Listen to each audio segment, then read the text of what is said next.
여러분 안녕하세요. 오늘은 여러분께 아주 중요한 이야기를 하나 나누려고 합니다. 제가 지난 30년 동안 건강과 삶의 질에 대해 많은 분들을 만나면서 깨달은 것이 있습니다. 우리가 늙어가면서 정말 중요한 것이 무엇일까요? 바로 마음의 평안입니다. 그런데 그 마음의 평안을 지키기 위해서는 무엇이 필요할까요?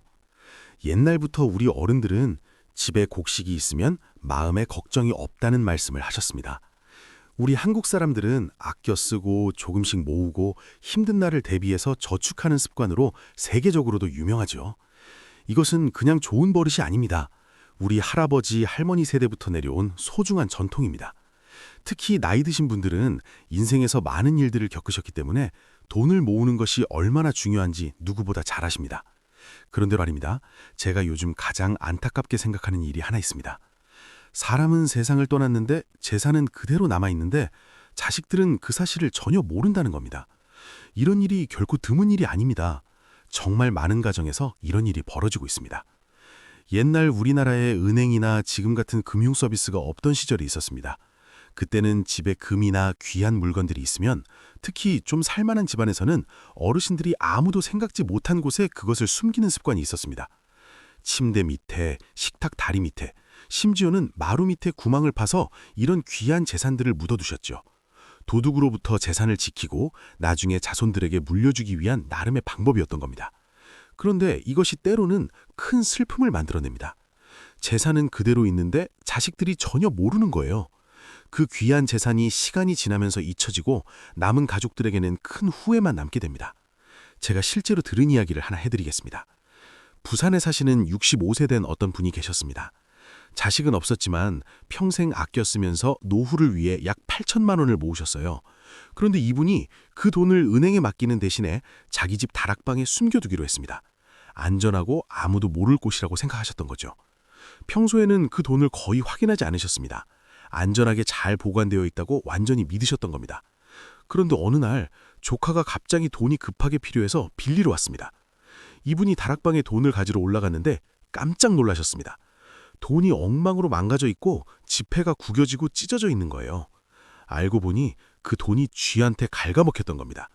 종이 조각들이 여기저기 흩어져 있고 그중에서 약 1,000만 원어치는 쓸 수 없을 만큼 심하게 망가져 있었습니다. 이분은 몇 년 동안 힘들게 모은 돈을 쥐가 망쳐놨다는 생각에 며칠 동안 밥도 먹고로 넘어가지 않고 걱정과 불안으로 잠도 제대로 못 주무셨습니다. 그 후에 조카가 이분을 서울 강남에 있는 한국은행 지점으로 모시고 가서 도움을 요청했습니다. 검사를 해본 결과 망가진 돈 중에서 약 1,300만 원은 아직 알아볼 수 있어서 그 자리에서 바꿀 수 있다고 은행 직원이 말했습니다. 하지만 10,000원짜리 190장은 너무 심하게 망가져서 한국은행 본점으로 보내서 확인해야 한다고 했습니다. 또 10,000원짜리 100장 이상은 너무 심하게 파손되어서 고칠 수도 없고 확인도 할 수 없어서 바꿀 수 없다고 했습니다. 은행 직원은 이렇게 말했습니다. 집에 현금을 보관하시면 위험이 너무 많습니다. 안전하게 지키려면 은행에 맡기시는 게 제일 좋습니다. 이것은 또한 중요한 경고이기도 합니다. 지폐는 오래 보관하기에 적합하지 않습니다. 습한 곳에서는 쉽게 망가지고 벌레나 쥐가 갉아먹기 쉽기 때문입니다. 요즘은 재산을 지키는 여러 가지 방법들이 발달했지만 여전히 많은 어르신들이 현금을 집에 보관하는 습관을 가지고 계십니다. 물론 요즘은 금을 사서 모으거나 은행에 정기예금을 하시는 분들이 많아졌습니다. 그런데 문제는 말이죠. 그것을 숨기면서 그 정보를 자식들이나 손주들에게 알려주지 않는다는 겁니다. 이게 왜 안 좋으냐면요. 나이가 드시면서 기억력이 떨어지잖아요. 돈을 숨겨놓고 나중에 까먹으시는 경우가 많습니다.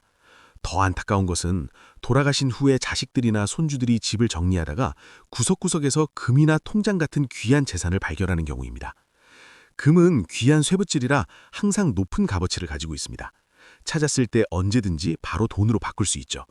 특히 금은 잘 망가지지 않고 변하지 않기 때문에 빠르게 돈으로 바꿀 수 있고 복잡한 절차 없이 급한 돈이 필요할 때 쓸 수 있습니다. 하지만 요즘 사회에서 은행의 예금은 그렇게 간단하지 않습니다.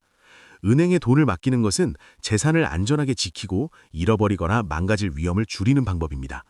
그런데 말입니다. 어르신이 비밀번호나 계좌 정보를 남기지 않고 돌아가시면 그 돈을 찾는 것이 정말 복잡해집니다. 가족들에게 큰 수고를 끼치게 되는 거죠. 실제로 어르신이 돌아가신 경우 은행은 그 상환을 알지 못합니다. 계좌에 남아있는 돈에 대해서 가족들에게 알려주지 않습니다.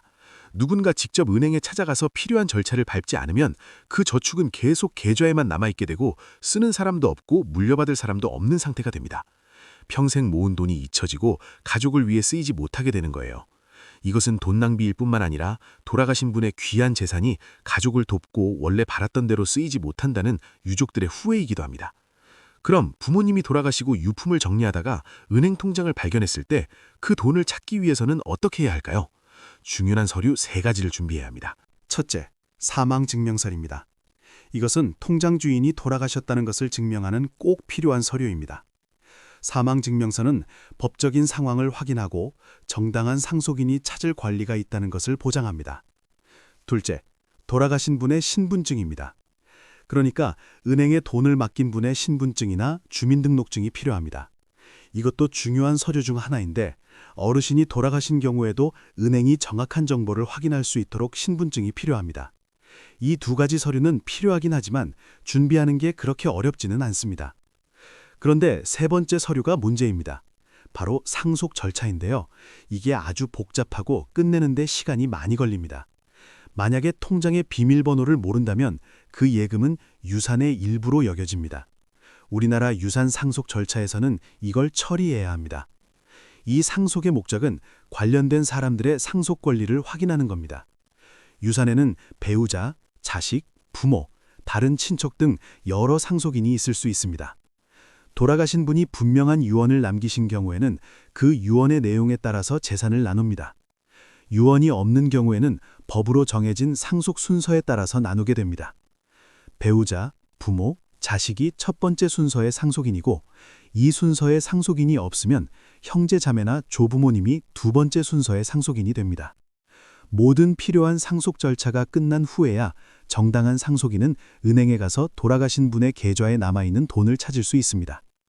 사실 이런 복잡한 절차는 상속인의 정당한 권리를 지키고 다른 사람이 돌아가신 분의 재산을 나쁘게 쓰거나 거짓으로 가져가는 것을 막기 위한 겁니다. 그런데 일부 가정, 특히 형제 자매가 많은 가정에서는 부부 사이나 부모 자식 사이의 관계에 어느 정도 거리가 있을 수도 있습니다. 부모님이 돌아가시면 재산을 나누는 문제가 가족들 사이의 갈등이나 다툼의 원인이 되는 경우가 자주 있습니다. 가족 안에서 상속 권리에 대해 합의를 못하면 이 저축을 빠르고 쉽게 찾는 것이 어려워집니다. 그래서 말씀드리는데요.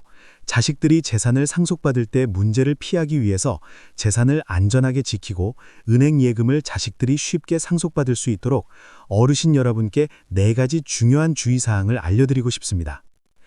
첫째, 은행 계좌를 만들 때 어르신들은 통장과 카드를 둘 다 만드셔야 합니다. 요즘 많은 은행들이 거래할 때 카드 쓰는 걸 권하지만 옛날 방식인 통장에도 좋은 점이 있습니다. 통장에는 넣은 돈, 넣은 날짜, 만기일 같은 모든 거래 내역이 분명하고 자세하게 기록되어 있어서 따라가기도 쉽고 관리하기도 쉽습니다. 반면에 카드는 여러 개 가지고 있을 수 있어서 헷갈리거나 놓치기 쉽습니다. 하지만 통장은 다릅니다. 한 권만 있으면 되고 항상 알아보기 쉽습니다. 그러니까 보관이 필요한 경우 통장을 안전한 곳에 우선적으로 보관하시고 잊어버리지 않도록 하세요. 둘째, 통장을 보관할 때는 꼭 비닐봉지로 잘 싸두셔야 합니다. 통장은 오래 집에 두면 벌레나 습기 때문에 망가지기 쉽습니다. 제대로 보관하지 않은 통장은 시간이 지나면서 글씨가 흐려지고 썩고 심지어는 알아볼 수 없게 됩니다. 비닐봉지로 싸는 것은 간단하면서도 효과적인 방법입니다. 벌레나 습기를 막아주고 종이가 상하는 것을 막아서 통장을 더 오래 쓸 수 있게 해줍니다. 셋째, 가족관계가 좋고 든든하다면 재산을 저축하고 있는 경우라도 어르신들은 이 정보를 배우자나 자식들과 나눠야 합니다. 안심이 되신다면 믿을 수 있는 가족에게 비밀번호를 알려주셔도 좋습니다. 아직 알려주고 싶지 않으시다면 작은 공책에 비밀번호를 적어두고 눈에 띄지 않는 곳에 숨겨두세요. 그리고 나중에라도 자식들이나 배우자에게 은행에 예금이 있다는 것을 알려주세요. 비밀번호를 자세히 밝히지 않더라도 적어도 이 돈이 있다는 것을 알게 해주면 돌아가신 후에 가족들이 꼭 방법을 찾을 겁니다. 이 방법은 혼자서만 몰래 돈을 보관하고 누구도 모르는 상황을 피하는 데 도움이 됩니다. 불행하게도 갑자기 돌아가시더라도 가족들은 그 귀한 돈이 영원히 잊혀지는 것을 걱정하지 않아도 됩니다. 이런 주의사항들은 자신의 재산을 지키는 것뿐만 아니라 어르신이 평생 모은 재산을 자손들에게 쉽고 해법적으로 아무 장애 없이 물려주는 방법이기도 합니다. 특히 어르신들은 재산 상속 절차가 순조롭게 진행되고 앞으로 불필요한 문제를 피하기 위해서 유언장 작성을 생각해 보셔야 합니다. 사실 요즘은 젊은 사람들도 유언장 작성에 관심이 많습니다. 재산이 제대로 나뉘는 게 얼마나 중요한지 알기 때문이죠. 하지만 많은 어르신들에게는 유언이라는 말이 종종 불편한 느낌을 줍니다. 불길한 징조나 나쁜 전조로 여겨져서 이 문제를 건드리고 싶지 않고 피하고 싶어 하시는 경우가 많습니다. 심지어는 살아있을 때 유언을 만드는 것이 필요 없는 것, 혹은 뭔가 숨겨야 할 일이고 자신의 건강이나 운에 나쁜 영향을 준다고 생각하시는 분들도 계십니다.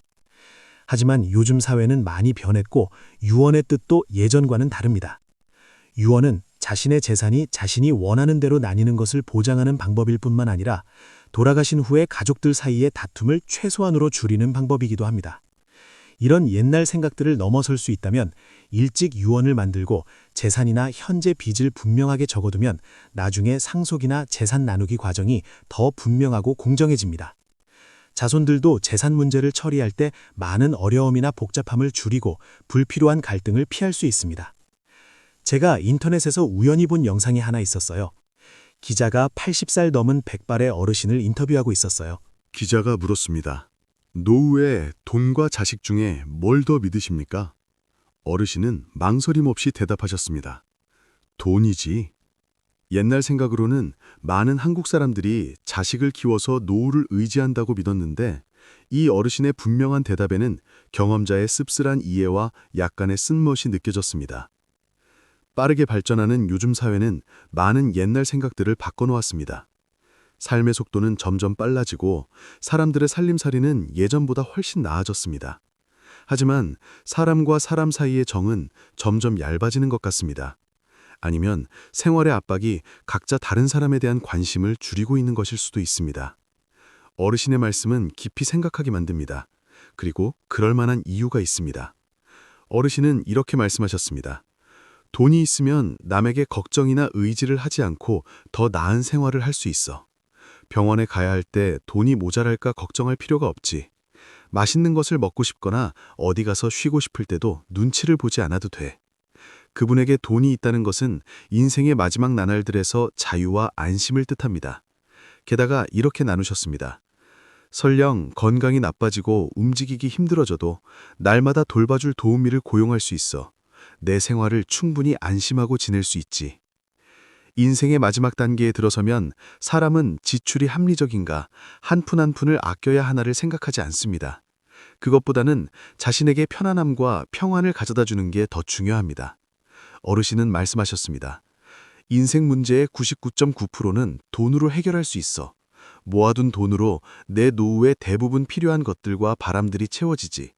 병원비, 날마다의 생활, 즐거움, 나를 돌보는 것까지 돈이 있으면 노후 생활의 질이 보장돼. 안심하고 작은 일들을 걱정할 필요가 없어. 그분에게 돈이 안정되어 있다는 것은 남은 인생을 즐겁고 스스로 서서 보낼 수 있는 든든한 방패입니다. 기자가 왜 노후에 자식들에게 의지하지 않으십니까? 라고 물었을 때 어르신은 솔직하게 대답하셨습니다. 자식들도 자기 생활이 있어. 가족을 먹여 살리려고 계속 일해야 하지. 자식들은 자기 자신뿐만 아니라 배우자와 아이들도 돌봐야 해. 부모를 돌볼 시간이나 힘에는 한계가 있어. 어르신은 옛말을 떠올리셨습니다. 효자도 병상 앞에 오래 머물지 못한다. 그러니까 부모를 향한 효심은 소중하지만 요즘 바쁜 생활에서는 오래 부모 곁에 있는 게 항상 가능한 건 아니라는 뜻입니다. 게다가 이렇게 나누셨습니다. 부모가 건강 문제를 안고 있거나 도움이 필요할 때 자식들이 와서 의무를 다할 수 있는 건 정말 귀하고 소중한 일이야.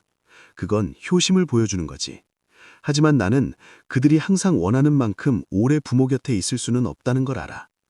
많은 자식들이 부모님을 전력으로 돌보고 싶어 하지만 때로는 힘이 미치지 못해서 충분한 체력이나 시간이 없어서 완전히 도와드리지 못합니다.